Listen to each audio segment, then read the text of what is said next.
Assalamualaikum warahmatullahi wabarakatuh. Waalaikumsalam warahmatullahi wabarakatuh. Waalaikumsalam warahmatullahi taala wabarakatuh. Nggak terdengar ya suara saya ya? Terdengar, Bro. Jelas, Pak. Ya. Baik, selamat siang. Assalamualaikum warahmatullahi wabarakatuh. Waalaikumsalam. Ya, karena sudah 11.15 kita mulai saja. Jadi ternyata saya lupa kemarin ya, belum menyampaikan RPS-nya ya kalau nggak salah. Ya, tapi nggak apa-apa. Ya. Jadi intinya begini, di mata kuliah kita ini mata kuliah 2 SKS, tapi saya kira sudah saya sampaikan ya. Jadi endingnya itu karena ini sesuai kurikulum, deskripsinya itu begini, sesuai kurikulum itu. Jadi mata kuliah ini memfasilitasi mahasiswa untuk mampu mempresentasikan makalah tentang hasil kajian atau hasil penelitian dasar pada forum seminar atau konferensi internasional. Nah, makanya endingnya coba soundnya dimatikan coba. Soundnya dimatikan coba. Teman-teman yang lain. Apa ini ada suara? Ya dimatikan soundnya. Oke, makasih. Ya, jadi endingnya itu adalah ini seminar atau konferensi internasional.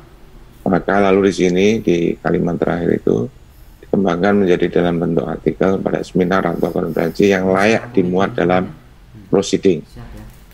Ya, jadi makanya saya mengingatkan dari sekarang, tolong Anda mulai memikirkan untuk membuat artikel, dan ini tuntutannya tidak terlalu sulit ya, karena yang penting bisa didaftarkan untuk dalam sebuah seminar. Karena ini saya ambil dari kurikulum ya. Makanya di pertemuan 16 itu di sini mahasiswa berhasil submit artikel ke seminar internasional.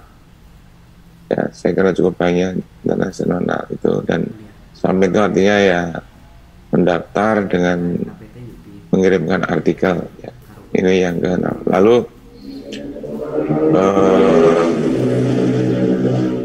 topik-topik kajian artikel yang direview itu saya mengacu 8 standar ya. 8 standar pendidikan meliputi perencanaan yang ini saya gambarkan dalam bentuk kurikulum. Jadi silakan kalau Anda, tapi intinya silakan Anda bebas memilih ya, tidak harus sesuai dengan minggunya. Seperti kemarin Pak Ali menyinggung tentang gamifikasi, nah itu saya kira itu berkait dengan isu tentang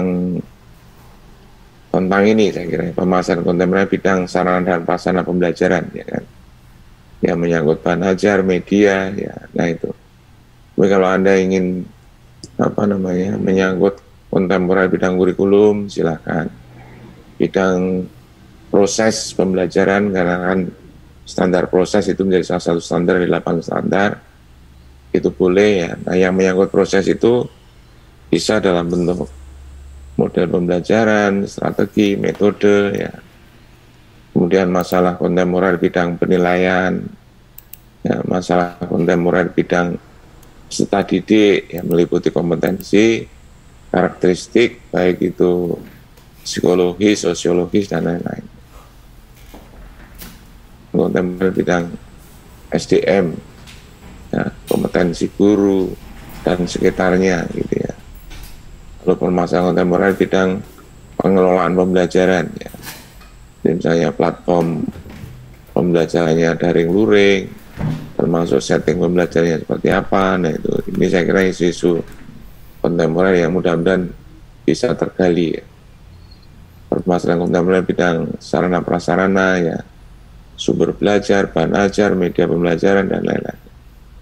Kemudian penyusunan artikel. Nah, maka dari sana saya selalu ingatkan, buatlah artikel dan Anda jangan membayangkan artikel itu harus penelitian jelimet dengan instrumen yang ketat ya. Saya kira jangan terlalu ke situ ya. Jadi misalnya Anda melihat fenomena tentang ya katakanlah pola asuh orang tua yang selama ini yang sering saya sampaikan.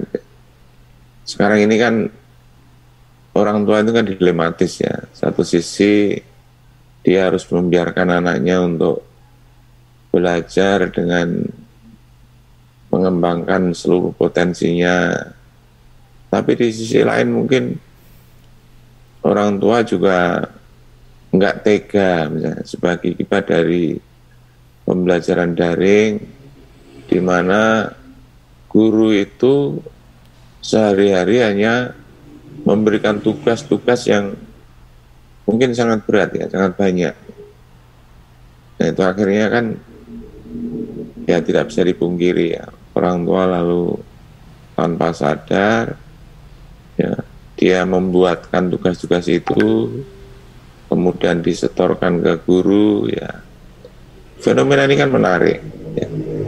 Coba kalau misalnya Anda speak kecil ya dengan orang tua apa yang terjadi sebenarnya dalam konteks mendidik anak. Nah, itu kan tanpa sadar sebenarnya. Itu tanpa sadar guru maupun orang tua itu menanamkan bibit-bibit ketidakjujuran dalam diri anak. Wah itu sangat berbahaya loh dampaknya saudara kalau tidak dicermati ya. Itu kan anak dibiasakan tidak jujur itu, dia tidak mengerjakan sendiri, yang mengerjakan orang tuanya, kakaknya ya. Lalu dikirim ke gurunya. Nah itu kan kalau ini dibiarkan itu kan lalu menjadi semacam apa ya, pemahaman bahwa tidak jujur itu, tidak sportif itu, tidak objektif itu enggak apa-apa gitu. Wah ini berbahaya saudara, apalagi di level pendidikan sekolah dasar. Jadi makanya penelitian kecil seperti itu cobalah digali datanya dengan speak kecil, dengan orang tua, dengan siswa gitu ya. Lalu Anda rujuk dengan rujukan teori tentang bagaimana membangun karakter kejujuran itu ya, kan sudah bagus ya. Nanti kan ketemu itu nanti jadi fenomena atau fakta yang ada dengan yang diteorikan itu seperti apa. Nah itu saya kira jadilah artikel gitu ya. Jadi tidak perlu Anda terlalu memaknai bahwa artikel itu harus penelitian itu harus ada izin ya, harus proposalnya harus bagus. Dan saya kira jangan seperti itu kan penelitian disertasi ya. Itu untuk sebuah artikel ya. Yang kemarin itu disampaikan Mas itu artikel dari artikel. Ya. Jadi jangan terlalu paranoid ya dengan yang namanya artikel. Ya. Jadi dengan penelitian kecil pun, observasi kecil pun, kalau Anda berselancar dengan rujukan teori, rujukan artikel yang sudah ada, bisa menjadi artikel. Ya, tentang tadi kasus kejujuran tadi. Nah, kalau itu kan lalu, ya siapa tahu ya, artikel semacam itu dibaca guru, baca orang tua. Itu harapan kita kan, ya kalau bisa, pertama untuk guru ya. Guru itu ya jangan keterlaluan. Dengan era daring seperti ini itu ya, kalau memberi penugasan ke siswa itu ya bahasa Jawanya itu komo-komo gitu loh, ya proporsional gitu loh. Dan kalau bisa penugasan itu kalau bisa penugasan yang tertutup kemungkinan itu tuh dibantu oleh orang tuanya atau kakaknya gitu ya.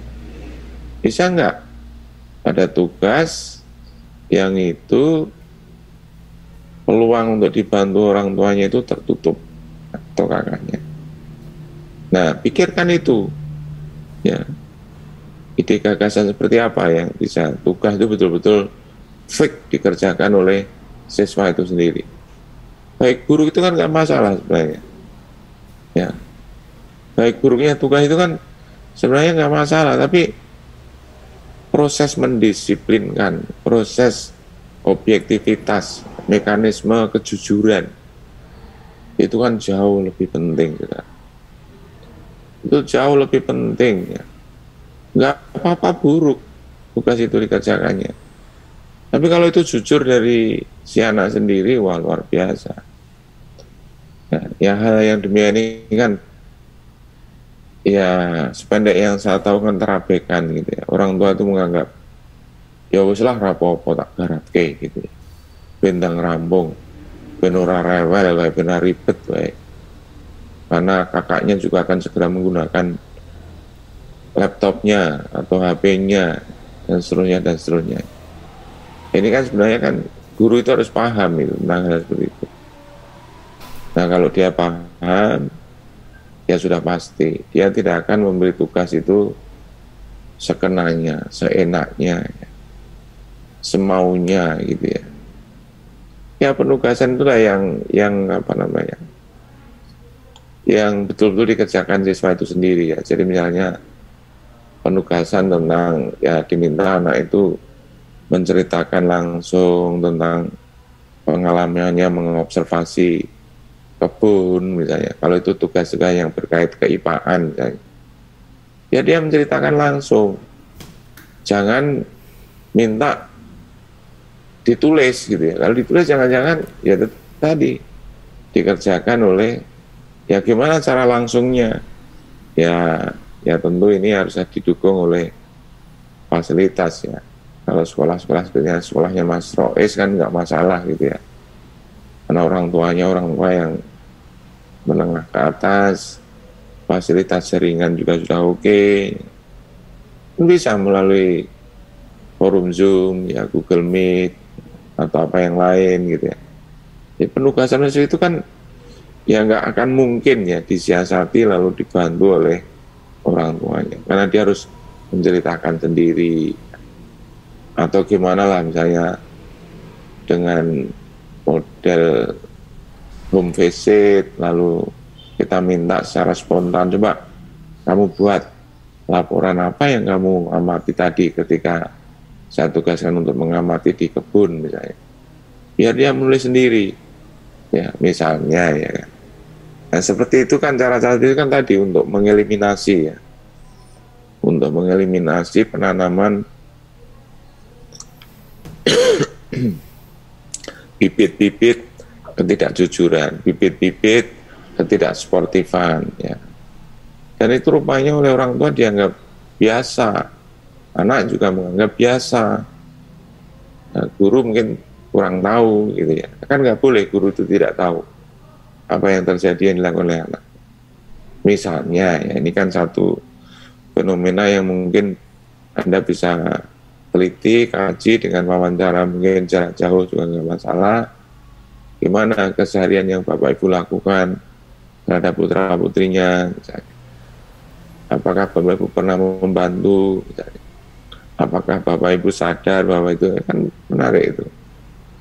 Lalu nanti Anda rujuk dengan rujukan-rujukan teori tentang bagaimana membangun karakter jujur, karakter sportif ya. Sudah jadi artikel. Jadi artikel yang itu mungkin ya siap untuk didaftarkan di forum seminar gitu ya. Itu saya kira sebagai pengantar untuk pertemuan kedua ini. Silakan Mbak Sutina ya kalau salah ya, monggo untuk bisa menyampaikan paparan diskusinya. Terima kasih Bapak atas waktunya. Bismillah.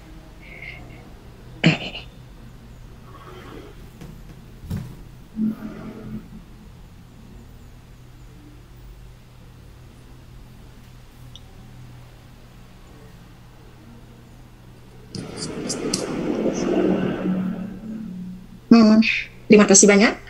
Assalamualaikum warahmatullahi taala wabarakatuh. Waalaikumsalam.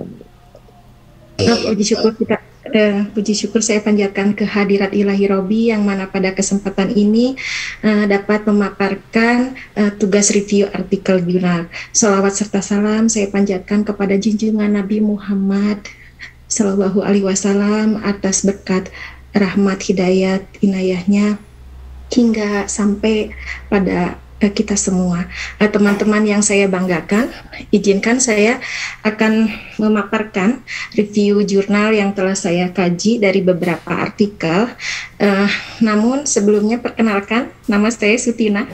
Saya seorang guru sekolah dasar yang dari tahun 2000 saya mulai masuk perkuliahan, di mana hanya belajar dari analis evaluasi pendidikan hanya berupa secara simpel membuat satvel zaman dulu ya Pak, satvel dari TIU ke TIK, dari penjabaran dari GBPP. Tugas guru itu sangat simpel, hanya berupa satvel, kemudian diaksikan ke siswa, difasilitasi, dan kemudian dianalisis sejauh mana kita memberikan layanan kepada siswa agar lebih maksimal dan outputnya bagus. Nah, seiring waktu bergeser, Satpel itu berubah nama menjadi RPP. Ini saya akan memberikan yang pandang dari RPP itu. Kemudian dari RPP, tugas RPP tidak hanya menjabarkan RPP, tetapi dari beberapa administrasi yang guru buat, itu yang menjadi tugas selain mengajar tentunya, agar skenario apa yang akan kita tampilkan, apa yang akan kita paparkan ke anak akan berjalan secara maksimal, tentunya outputnya lebih baik. Nah, seiring bergeser waktu kembali, semakin kesini tugas dan beban guru yang dirasakan sangat bertumpuk. Apalagi saya seorang perempuan, Pak. Selain di sekolah, di rumah, di masyarakat, itu adalah menjadi beban di pundak sebagai seorang guru, tidak hanya mengajar.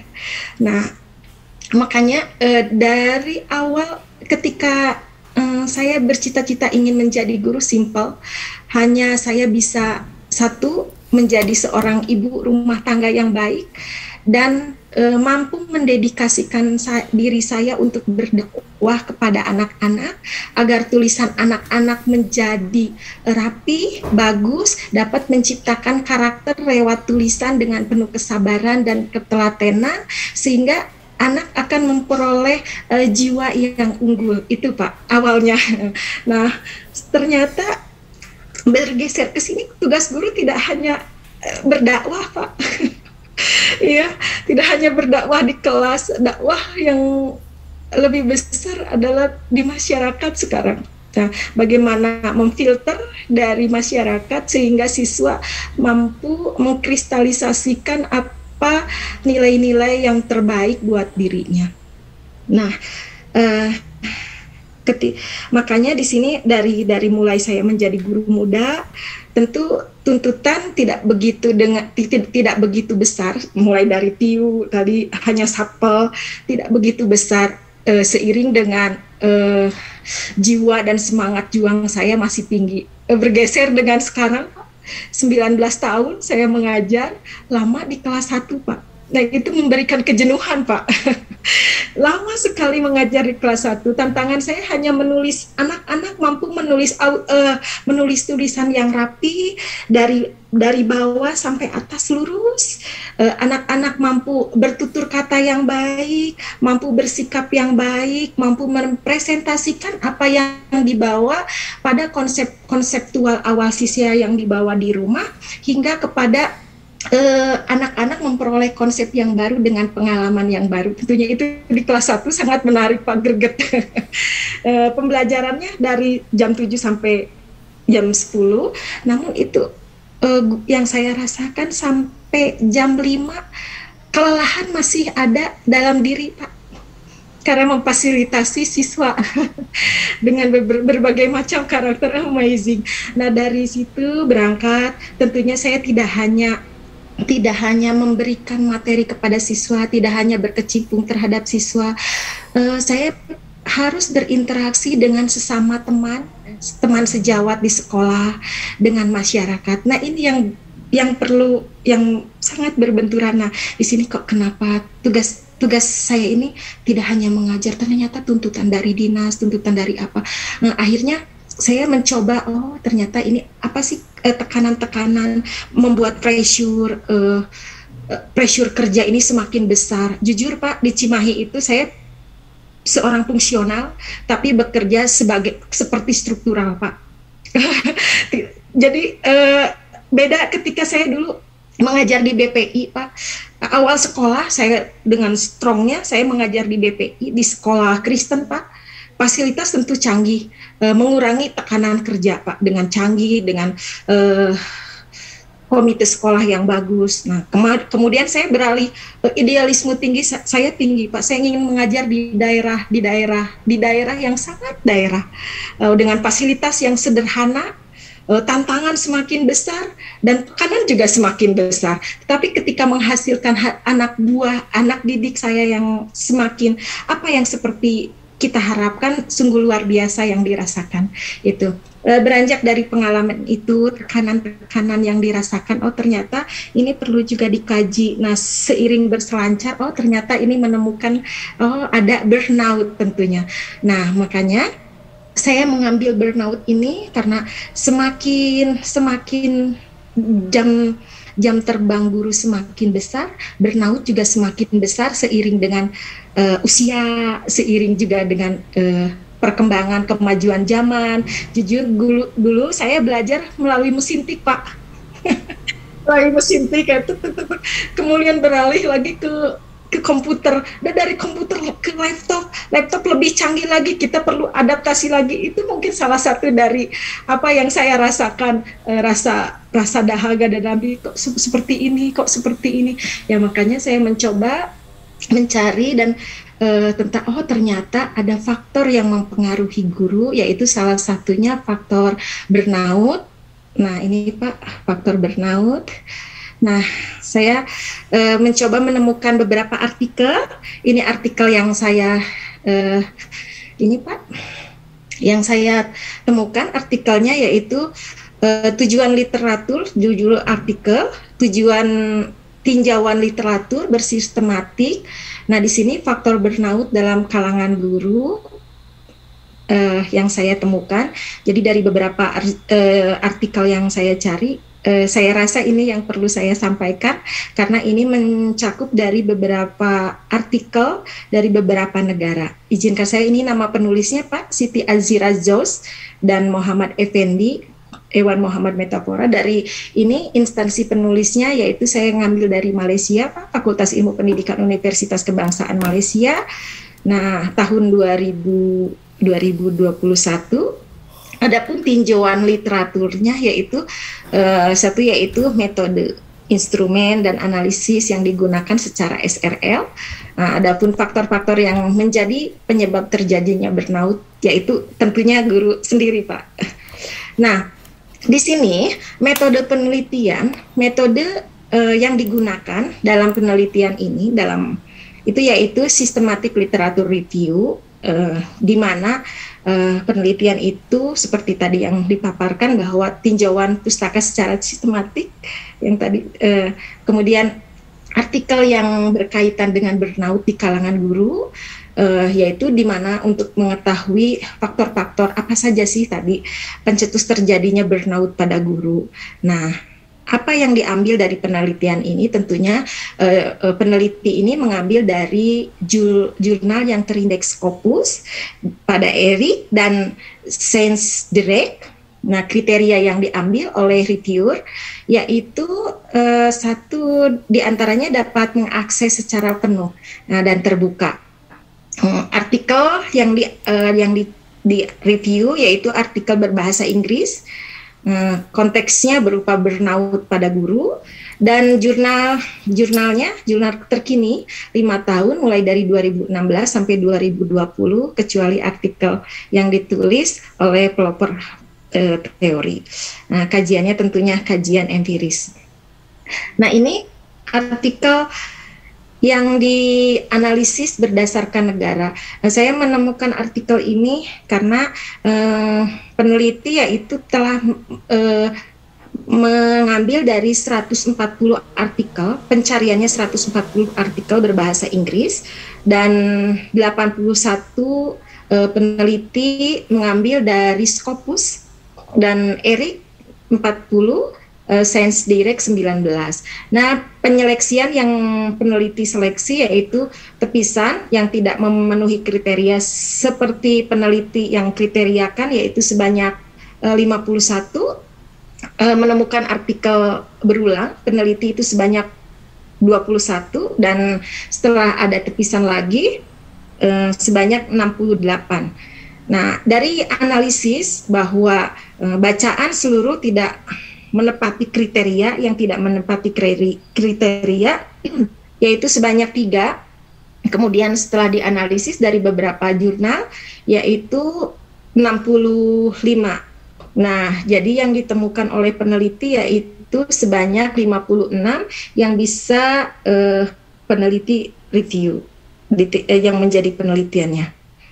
Nah, ini jumlah artikel yang dianalisis yang diambil oleh peneliti.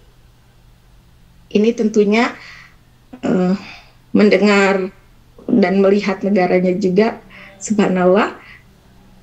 Ini dapat kita lihat bilangan artikelnya juga. Nah, jadi peneliti itu mengambil dari beberapa negara yang tentunya berbahasa Inggris. Nah, hasil dari analisis penelitian ini yaitu ada hasil faktor demografis. Nah, faktor demografis ini terdapat beberapa subfaktor yang telah saya temukan dari artikel ini, yaitu terdapat 7 subfaktor yang tergolong dalam faktor demografis yang menjadi pencetus burnout itu sendiri. Adapun sub-subfaktor tersebut meliputi yaitu dapat dilihat dari umur ada 7 kajian, pengalaman ada 7 kajian, jenis kelamin atau gender 10 kajian, status perkawinan 5 kajian, gaji 1 kajian, dan tingkat pendidikan tentunya ini 1 kajian, dan tempat tinggal juga. Ini faktor lingkungan tempat kerja. Faktor lingkungan tempat kerja, subfaktor yang termasuk dalam lingkungan meliputi di sini interaksi, temuan, dan konteks fisik sekolah 20 kajian, organisasi atau administrasi 12 kajian, siswa 12 kajian juga, beban kerja 14 kajian, dan konflik konflik peran 3 kajian, ambiguitas peran 1 kajian, dan sini subfaktor lingkungan yang mencatat frekuensi. Subfaktor lingkungan apa sih yang mencatat frekuensi tinggi, yaitu satu yaitu yang menyebabkan yaitu faktor personality. Adapun faktor personality atau kepribadian ada beberapa subfaktor, yaitu karakter diri terdapat 6 kajian, harga diri terdapat 3 kajian, dan perfeksionisme 1 kajian. Nah, di sini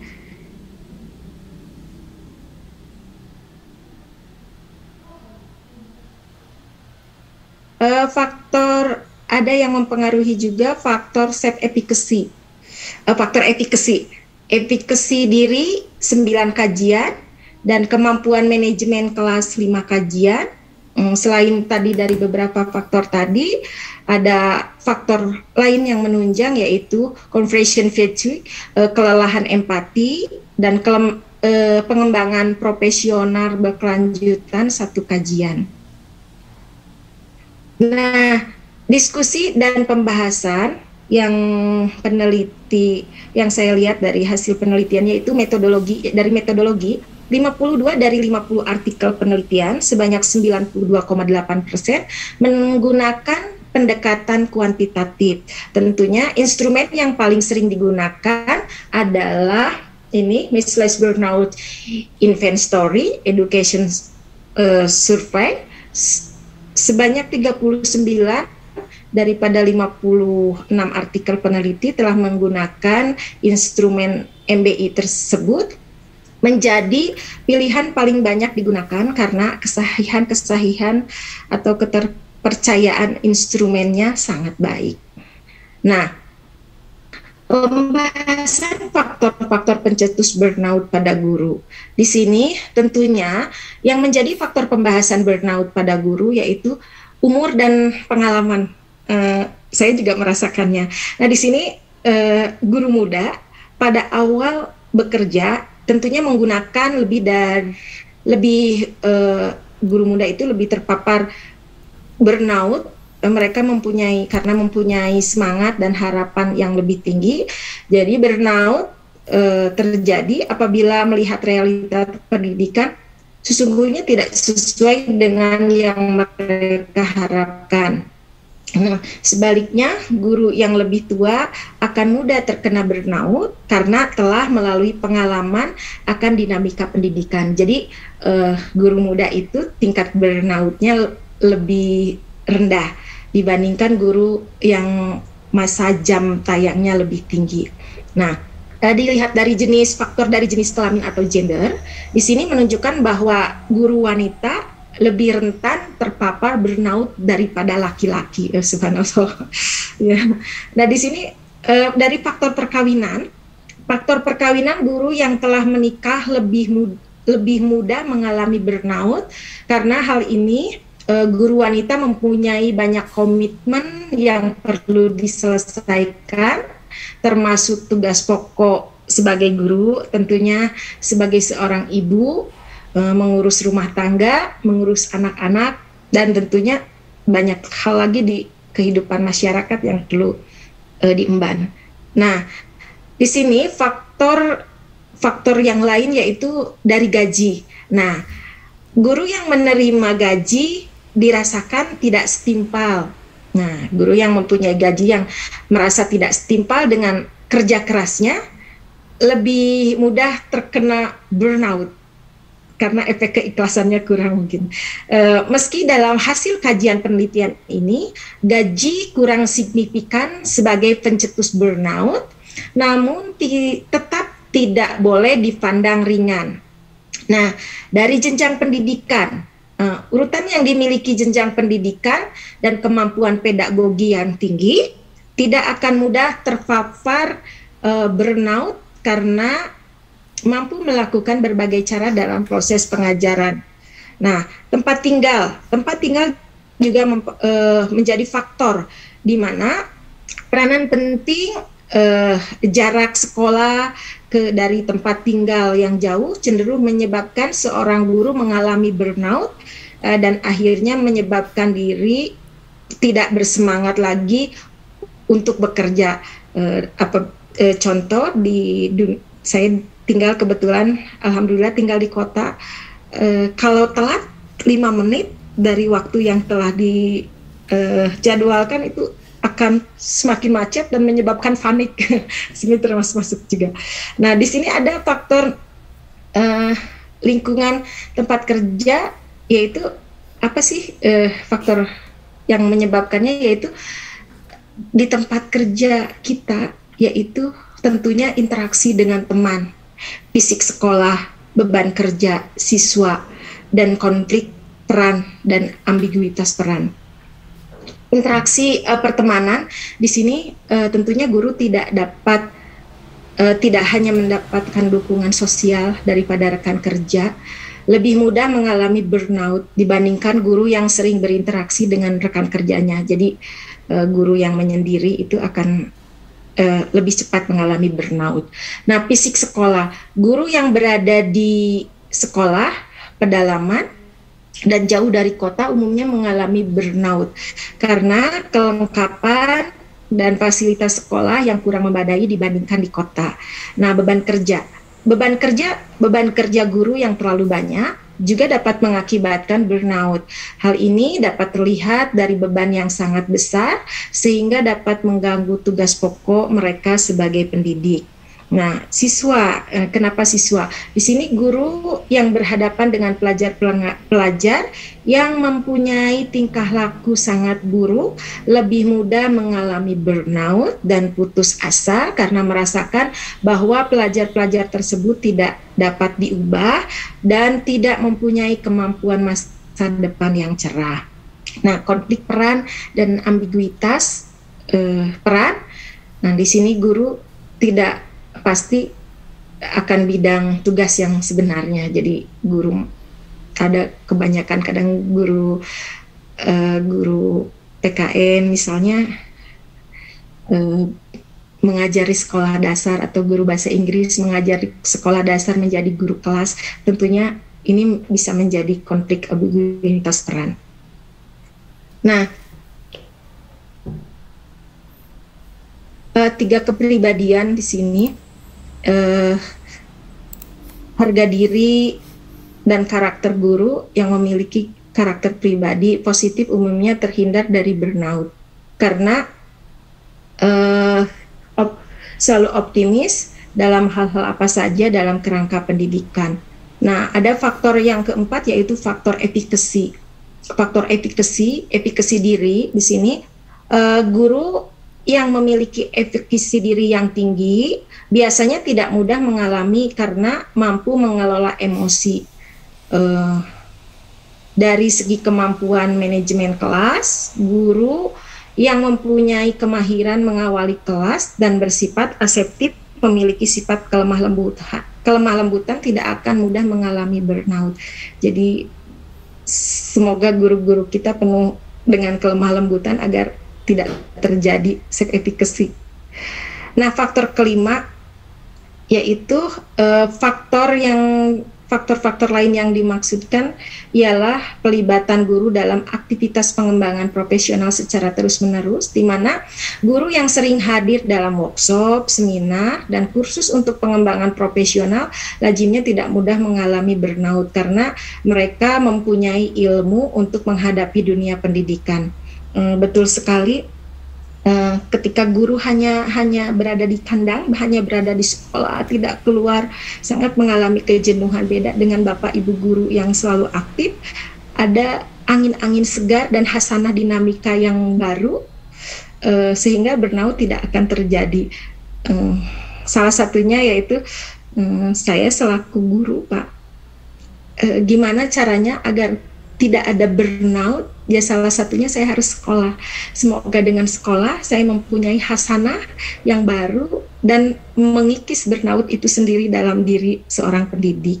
Nah, confession itu yaitu kelemahan empati, di mana guru menjaga keluarganya yang sakit cenderung untuk menghadapi burnout akibat tekanan jangka panjang ditambah dengan tugas-tugas pendidikan yang tidak ada kesudahannya, jadi terus secara kontinu. Nah, diambil dari berdasarkan hasil dan pembahasan yang ditemukan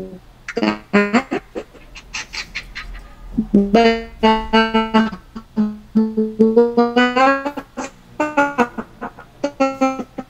pencetus yang paling dominan di lingkungan tempat bekerja di mana interaksi sekolah menyumbang paparan yang paling besar terhadap burnout.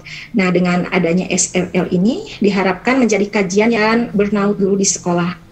Nah, kajian burnout pada dekade belakangan semakin meningkat.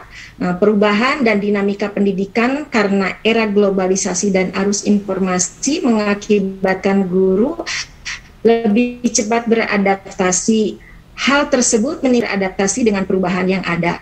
Nah, burnout ditunjukkan dengan gejala kelelahan emosi, depersonalisasi, dan rendahnya penghargaan terhadap diri. Nah, burnout dapat merupakan akibat dari stres kerja yang kronis sehingga individu mengalami kelelahan emosional dan fisik, produktivitas yang rendah, dan perasaan terisolasi, Platform 97. Di sini juga burnout biasanya terjadi pada profesi yang memberikan pelayanan seperti kita tentunya pengajar, perawat, pekerja sosial, dan para anggota polisi. Maslek 2001. Hasil dari kajian menunjukkan bahwa faktor lingkungan sekolah merupakan pencetus dominan terjadinya burnout pada guru yang memiliki dukungan sosial seperti bantuan langsung, penilaian positif, dihargai dalam bekerja, dan mendapatkan penghargaan dari atas dan lingkungan kerja dapat tentunya mencegah terjadinya burnout. Sarafino dalam Purba, Yulianto dan Widyanti 2007. Dukungan sosial merujuk pada kenyamanan, kepedulian, harga diri, atau segala bentuk bantuan lainnya yang diterima dari orang lain atau kelompok. Nah, ini rujukan yang diambil, Pak.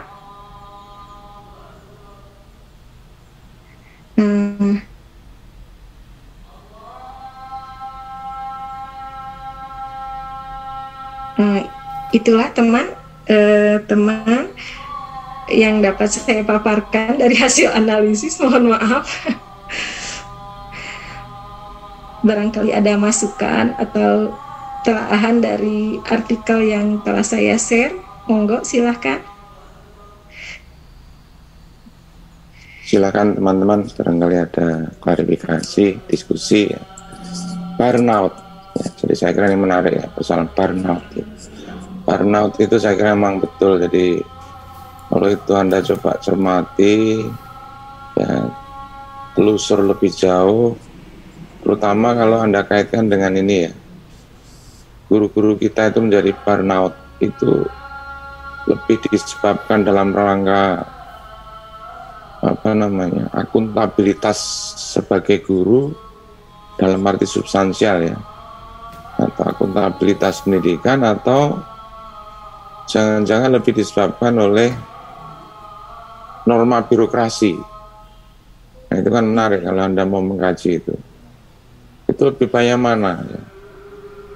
Ya, siapa tahu burnout itu justru disebabkan karena pertimbangan norma birokrasi. Misalnya takut dengan pengawas, takut kepala dinas, takut kepala sekolah. Nah, itu kan burnout yang menurut saya ya kasihan guru kalau itu terjadi. Ya kecuali kalau burnoutnya itu ya disebabkan karena tugas-tugas sebagai guru secara substansial. Ya. Nah, ini kan kalau Anda teliti, lalu Anda juga ambil rujukan-rujukan dari pertanggungjawaban akademik seorang guru itu seperti apa ya. Ya kan, pertanggungjawaban akademik guru itu kan dia akan merasa kecewa, dia akan merasa sedih, dia akan merasa lelah kalau misalnya siswanya itu mengalami satu masalah belajar. Ya, jadi kalau siswanya itu gagal misalnya, siswanya tidak bisa membelajarkan dirinya secara optimal, siswanya tidak bisa berkembang potensinya misalnya. Nah, kalau itu luar biasa burnout yang disebabkan karena itu. Tapi kalau burnout disebabkan karena ya tadi norma birokrasi, wah itu celakalah guru gitu ya. Kasihan betul gitu ya. Kasihan betul karena dia harus mengerjakan administrasi yang jumlahnya sangat banyak itu kan lalu menjadikan ya dia lalu menjadi ya terjadi satu kelelahan mental lah ya, dan juga bahkan mungkin terbakar habis lah kira-kira begitu ya, tenaganya dan juga dedikasinya gitu. Padahal kan tugas guru itu ya mestinya ya pertanggungjawaban akademik dalam rangka pendidik anak ya. Jadi mungkin guru itu menjadi sedih ketika melihat siswanya kok berani pada orang tuanya misalnya, karena dilapori orang tuanya kok si anak saya itu begini tuh bunda guru gitu. Nah itu guru menjadi sedih gitu, waduh berarti gagal aku selama ini mendidik anakku ini gitu. Nah burnout yang demikian itu yang seharusnya ya, coba kalau saya tanya, Anda itu lelah karena memikirkan siswa atau memikirkan birokrasi? Coba yang jadi guru-guru itu. Saya Pak, siswa Pak. Ya. Memikirkan administrasi Pak. Iya kan. Iya, jadi coba kalau itu diteliti ya dengan penelitian kecil-kecilan gitu. Kira-kira betul betul nggak, apa benar atau paling nggak di persentasenya berapa sih yang burnout karena mikir ke siswa dibandingkan burnout mikir ke administrasi gitu. Saya itu heran ya. Jadi untuk mengurus itu apa namanya, tapi nggak tahu ya di kabupaten lain ya, untuk mengurus cairnya tunjangan profesi Sergur itu loh, itu ribetnya bukan main guru-guru kita. Itu di Sleman ya, istri saya karena salah satu guru yang memperoleh tunjangan profesi itu, ribetnya bukan main. Kadang-kadang harus buka rekening lagi lah, yang inilah. Kami di perguruan tinggi itu enak sekali, tinggal mengisi satu halaman, mengajarmu berapa SKS, kamu melakukan PPM berapa kali dalam setahun ini, kemudian penelitian berapa kali, sudah tanda tangan, selesai. Dan cairnya itu rutin, kami di perguruan tinggi itu, tunjangan profesi itu. Ya, jadi tiap bulan cair gitu ya. Kalau di, ya saya nggak tahu ya, mudah-mudahan di wilayah lain nggak begitu ya. Coba yang dapat tunjangan profesi, gimana cara Anda mencairkannya? Saya Prof. Iya, silakan. Mas Rois, gimana Mas Rois? Seperti yang Pak Har ceritakan, sama kurang lebih dengan istri Pak Har. Jadi ya memang agak sedikit ribet Pak. Update-update-nya itu ya agak ribet kalau di Sleman. Kemudian sama seperti yang disampaikan Pak Har tadi, memang tidak setiap bulan memang kalau di Sleman itu begitu. Kadang ada keterlambatan, bahkan ada kadang berganti tahun juga. Namanya itu nanti dirapel di tahun selanjutnya gitu Pak. Pernah terjadi seperti itu. Nggih, karena saya sejak 2009 dulu juga dengan Pak Har waktu itu di LPMP Pak waktu itu. Ya, oke. Jadi itulah kadang-kadang saya tuh heran, anggarannya sudah ada, RAPBN itu sudah jelas untuk sertifikasi guru itu mungkin 20-30 triliun itu sudah ada anggarannya, lalu didistribusi ke daerah-daerah. Kenapa sih keluarnya juga nggak ini ya? Saya tidak mengeluhkan istri saya loh ya, ini jangan-jangan dikira bukan. Saya hanya prihatin saja karena saya sudah cukup bersyukur dengan situasi ya finansial saya yang udah lebih dari cukup lah gitu kan. Tapi kan kasihan semua guru yang ya tidak semuanya, kan ada yang itu menjadi andalan gitu loh. Kenapa sih keluarnya urusannya juga sangat ribet dan keluarnya tidak tiap bulan gitu ya. Itu kan yang menurut hemat saya kok tidak ada semacam perbaikan gitu ya.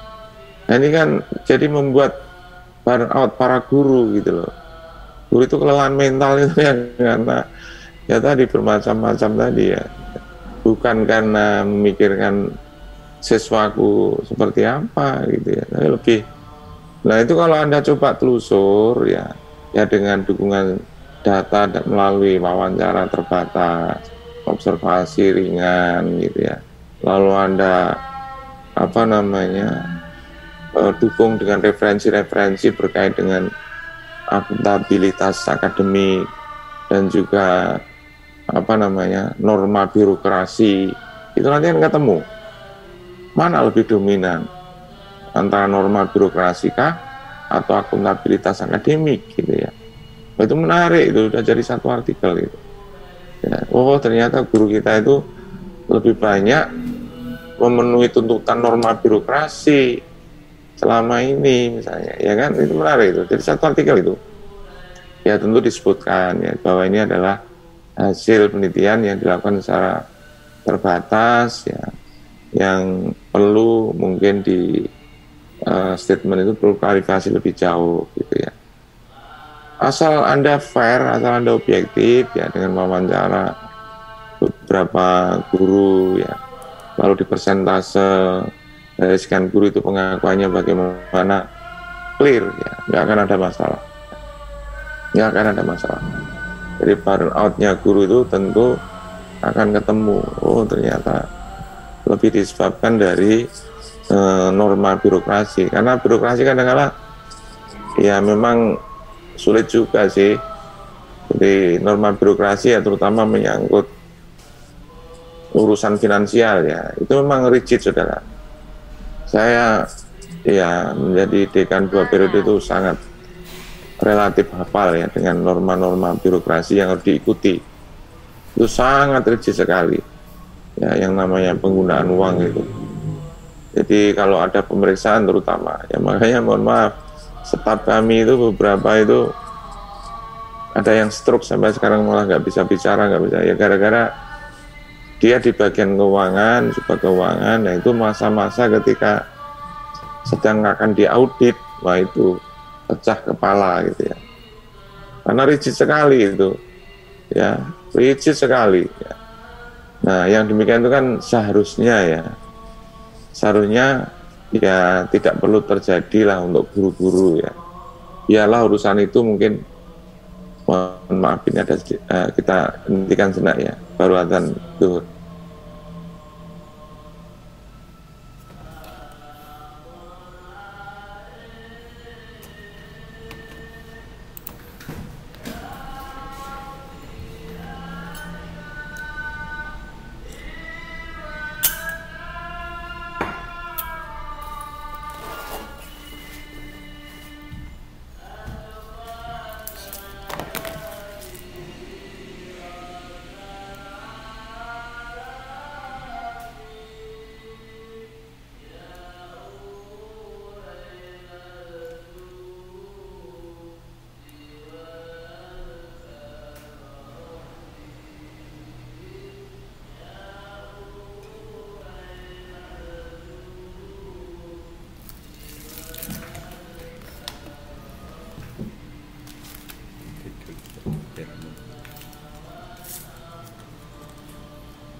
Oke, saya lanjutkan ya. Jadi Anda melakukan penelitian kecil-kecilan tentang persoalan-persoalan seperti ini itu sudah menarik, itu sudah bisa menjadi satu artikel yang siap untuk diseminarkan gitu ya.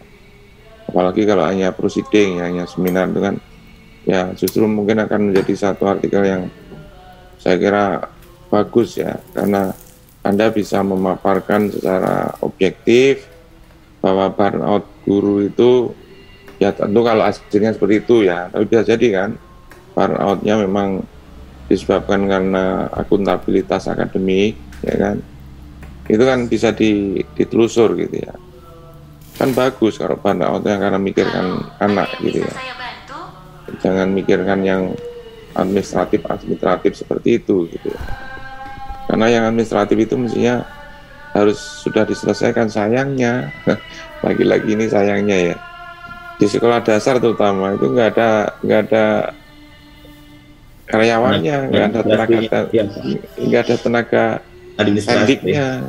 Iya, jadi ribetnya di situ. Makanya saudara saya itu sampai jadi kepala sekolah SD, dia mundurkan diri ya di desa sana, di Blora sana, kepala sekolah di negeri, karena dia nggak mau dipusingkan kalau sedang musimnya laporan BOP gitu ya, atau laporan dana bos gitu loh. Itu dia nggak mau dipusingkan ya, dia mundur, nggak mau dia, ya mending jadi guru biasa gitu ya. Meskipun saya menyayangkan ya, sebenarnya kan ya bisa disiasati ya, tapi ya itu pilihan dia ya. Ya karena itu saking beratnya menanggung beban mempertanggungjawabkan dana bos itu ya. Dan itu kan semuanya dihandle oleh kepala sekolah dan mungkin beberapa guru ya. Jadi tidak ada bantuan dari karyawan karena memang nggak punya karyawan gitu ya. Nah itu. Nah ini problem yang saya kira menarik itu ya, coba diangkat untuk menjadi sebuah karya ilmiah. Oke, silakan, mungkin ada yang ingin bertanya dari apa yang disampaikan oleh Mbak Sutina tadi. Saya Pak silakan menambahkan terkait dengan yang dikatakan tadi Pak Har yang mengenai kepala sekolah yang mengundurkan diri jadi kepala sekolah karena tekanan-tekanan dari administrasi. Saya juga cerita Pak tentang pengalaman saya 2010 sampai 2014. Kebetulan saya terangkat PNS 2009. kemudian ditempatkan di daerah terpencil yang gurunya belum cukup. Mungkin saya kaitkan dengan yang burnout-nya Ibu Sutina. Mungkin waktu itu saya benar-benar terkena seperti itu, sampai-sampai saya ingin mundur jadi guru saja karena waktu itu di sekolah saya itu memang kurang gurunya, jadi terus kepala sekolahnya juga masih kepala sekolah zaman penjajahan, maksudnya orang tua sekali yang benar-benar alumni masih SPG dulu yang belum lanjut karena memang kita berada di tempat terpencil. Jadi saya merangkap di situ, saya merangkap jadi bendahara, menjadi operator, terus mengajar juga di kelas 6. Di sisi lain mendampingi juga kepala sekolah jika ada pertemuan karena beliaunya belum bisa laptop dan sebagainya. Dan saya merasa waktu itu, waduh, ini gini amat ya jadi guru. Padahal maksudnya yang saya harapkan itu untuk mengajar dan maksimal total bersama siswa itu kadang tidak terwujud, karena kadang saya hanya datang membuka pelajaran, terus kerjakan pekerjaan lain lagi, nanti pulang jam pulang itu hanya menutup pembelajaran. Jadi saya hanya datang melihat siswaku baca doa dan melihat baca doa belajar dan melihat baca doa pulang. Jadi proses pembelajaran tidak ada. Terus terkait dengan artikel yang direview oleh Bu Sutina mengenai burnout, saya sangat sepakat bahwa burnout itu banyak sekali faktornya, mungkin dari banyak faktornya yang dialami guru, sehingga kalau dikaitkan dengan sekarang melihat perkembangan teknologi dan hasil belajar yang kita telah lakukan, hasil pembelajaran, semakin meningkatnya teknologi malah seolah-olah karakter peserta didik kita semakin menurun. Apakah mungkin ini karena faktor burnout guru yang mungkin guru sudah jenuh mengajar karena adanya perkembangan teknologi yang tidak bisa ditimpali, kemudian mungkin teknologi belum bisa mensupport daerah yang ditempati mengajar, sehingga guru bermasa bodoh begitu. Terus apakah juga faktor burnout ini politik mengambil alih? Maksudnya ada bagian dari politik, karena jujur guru itu kalau di daerah saya ya, entahlah kalau daerah teman-teman, kita itu masuk ke ranah politik. Jadi kita ibarat katak, ibarat tikus yang dipegang, yang dilepas lehernya, tapi ekornya dipegang, jadi tinggal kepala yang begini.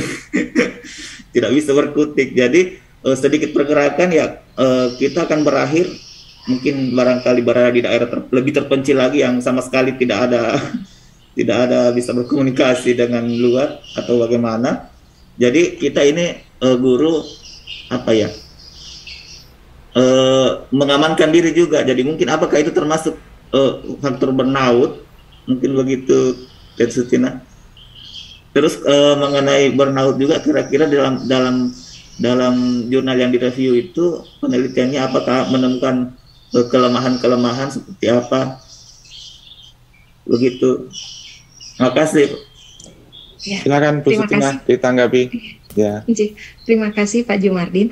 Tentunya tadi yang dipaparkan bahwa burnout itu salah satu faktornya yaitu keterbatasan fasilitas. Nah, saya mengalami ketika saya mengajar di BPI itu sekolah Kristen yang terbesar yang punya nama di Kota Bandung. Meskipun tekanan kerja besar, fasilitas daya dukung di sekolah dan orang tua menunjang, itu saya rasa tidak ada, burnoutnya semakin rendah. Beda kemudian karena tadi dipaparkan rasa idealisme, saya ingin mengajar di daerah, ingin mencoba, saya ingin ingin mendedikasikan ilmu saya ketika saya lulus di UPI di Kota Majalengka yang di perbatasan dengan Indramayu. Ternyata apa yang ilmu saya telah peroleh ketika berhadapan dengan fasilitas yang sederhana, tadi yang dipaparkan oleh Pak Jumardin, guru-gurunya yang terbatas, menutup kemungkinan burnout-nya sangat tinggi. Karena kita selaku tenaga yang muda, tenaga yang baru, strong, sangat diandalkan. Karena tidak dapat dipungkiri bahwa kita itu manusia sosial yang mempunyai banyak aktivitas. Semakin banyak aktivitas, semakin banyak tekanan kerja, kita kelola sendiri, maka burnout akan semakin tinggi. Nah, dari faktor tadi, Pak Jumardin menanyakan apa sih kelemahan dari artikel yang tadi diteliti, yaitu kelemahannya yaitu artikel ini artikel yang dicarinya tidak artikel berupa artikel berbayar, artikel open search. Jadi dari 200 jurnal lebih di sini, dari kedua jurnal yang telah saya cari, yaitu artikel ini adalah artikel yang terbuka, artikelnya tidak tertutup sehingga menutup kemungkinan ada artikel-artikel yang lebih baik lagi di dalam artikel yang berbayar yang begitu, Pak. Itu kelemahannya. Bagaimana Pak Jumardin? Itu yang diteliti, yang dikaji dari 200 jurnal, peneliti itu mencarinya secara terbuka, jurnal terbuka. Jadi ada kemungkinan ada jurnal yang lebih bagus lagi dari jurnal yang tertutup gitu, yang berbayar. Itu mungkin. Iya, ya Bu, saya terima kasih. Mungkin sedikit juga tambahan. Soalnya saya sangat tertarik dengan ini judul dari PT Suptina, karena terus terang burnout itu sebelumnya saya tidak pernah dengar apa itu burnout. Langsung saya searching, ternyata burnout itu adalah ibarat kejenuhan ya. Iya, kejenuhan. Kejenuhan. Dan saya mungkin sangat tertarik juga karena sedikit cerita lagi, maaf Pak, banyak cerita pengalaman. Nggak apa-apa. Maaf teman-teman, karena saya suka cerita pengalaman. Saya juga pernah mengajar di kota kabupaten yang SD Unggulan. SD Unggulan itu tahun 2017 sampai kemarin 2020 terakhir. Sebelum lanjut S3 saya kembali mutasi ke sekolah terpencil saya karena saya meminta. Di sekolah kota ternyata mungkin ini menurut saya Pak, mungkin faktor burnout-nya memang lebih tinggi, sesuai juga dengan yang jurnal yang dipaparkan tes ini. Ternyata di daerah terpencil itu malah bertolak belakang ya dengan apa yang saya rasakan. Kalau tes ini tadi mengatakan bahwa di daerah terpencil karena keterbatasan fasilitas dan macam-macam itu mungkin burnout-nya lebih tinggi, tapi kalau yang saya alami justru yang burnout saya itu di saat di kota. Karena kenapa? Ini saya pribadi, entahlah kalau teman-teman yang lain, saya merasakannya burnout saya muncul ketika saya di kota karena kita ditekan oleh banyak tekanan, termasuk tekanan dari orang tua siswa, di mana sekolah unggulan saya itu sekolah unggulan di mana anak-anaknya para pejabat dan bos-bos ada di sana, jadi sedikit bergerak. Bahkan pengalaman saya hampir berurusan dengan pihak baru wajib gara-gara mencoba mendisiplinkan anak-anak, sehingga saya berpikir kalau saya berbuat seperti ini bisa-bisa mengancam diri saya. Akhirnya muncullah kata masa bodoh gitu. Yang penting aman gitu. Apakah itu mungkin termasuk burnout ya, Bu Sutina? Burnout, Pak. Karena tadi saya mengalami dari dua sisi itu, dari sekolah favorit ke daerah yang fasilitas rendah, kemudian mencari asa lagi dalam diri ingin mencari identitas, maklum masih muda, usia 22 tahun. Saya ingin, ternyata saya harus di kota, fasilitas banyak. Saya bisa mengkaji hasanah intelektual saya akan semakin meningkat, mengikuti berbagai pelatihan-pelatihan. Kalau di kota akan lebih terbuka. Ternyata ketika saya masuk tepatnya sekarang bertugas di Kota Cimahi itu hanya 3 kecamatan yang tadi fungsional seperti struktural kerja, dengan tekanan kerja, bahkan sesama teman itu sering berkomunikasi karena saking sibuknya bekerja. Nah itu menimbulkan juga burnout. Akhirnya ternyata tidak ini, seorang guru itu konsep pedagogik yang diperlukan seorang guru itu tidak. Ya Allah, subhanallah, ternyata ini bukan yang dicari. Contoh satu kasus, mohon maaf cerita ya Pak. Saya pernah sekolah S2 di Universitas Pendidikan Indonesia, mengambil pendidikan sekolah dasar. Ketika itu ada kecemburuan, ini juga bisa menyebabkan burnout. Kenapa saya mengambil burnout?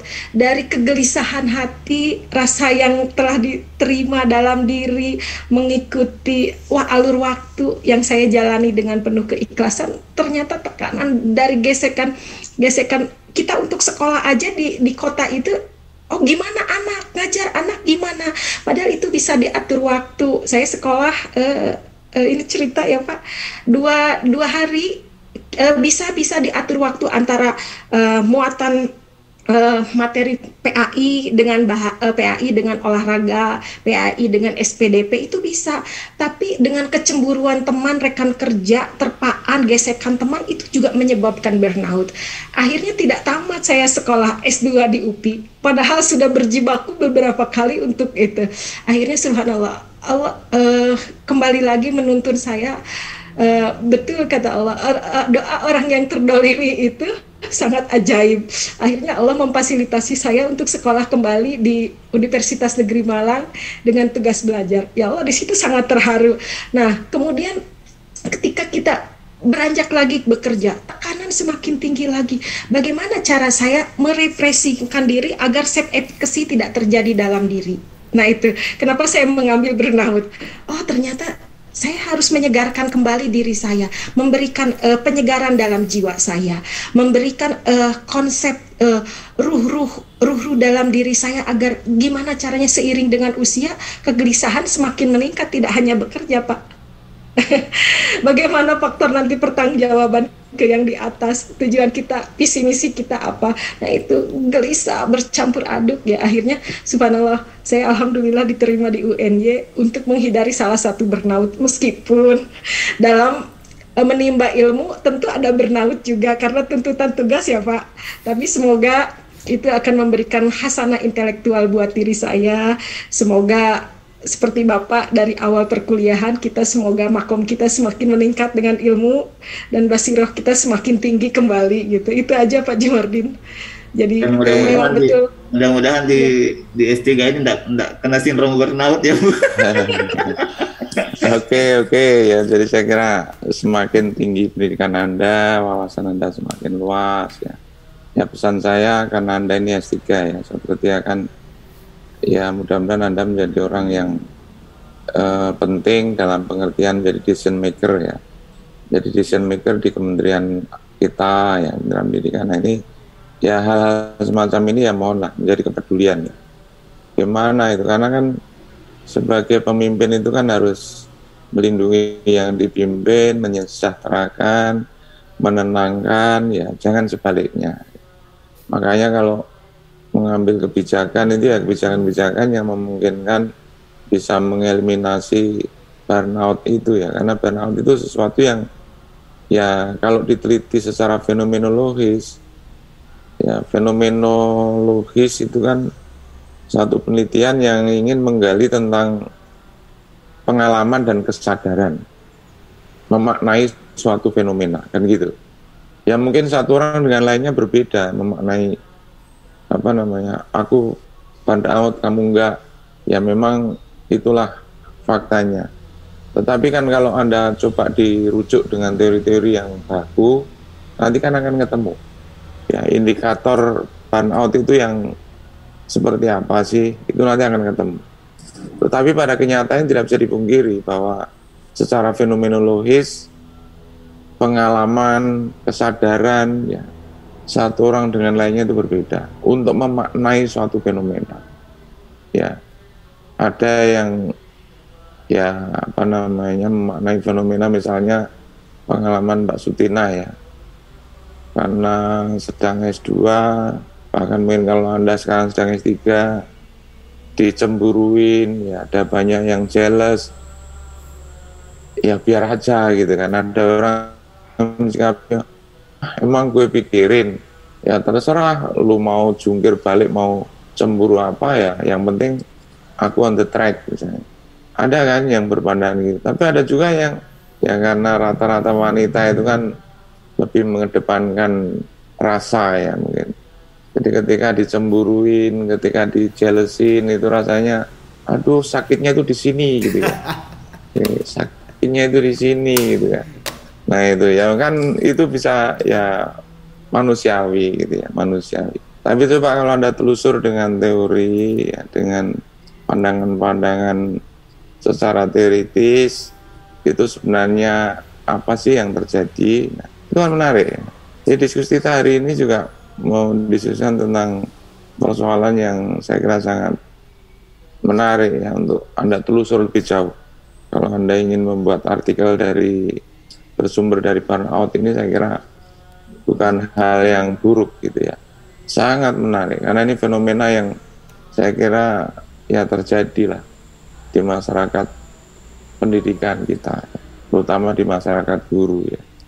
Silakan kalau mau ditelusur lebih jauh ya dengan speak kecil lah ya, wawancara kecil, kemudian dengan Google Form yang sederhana, diminta guru untuk merespon ya, kemudian data terkumpul, dianalisis ya, jadilah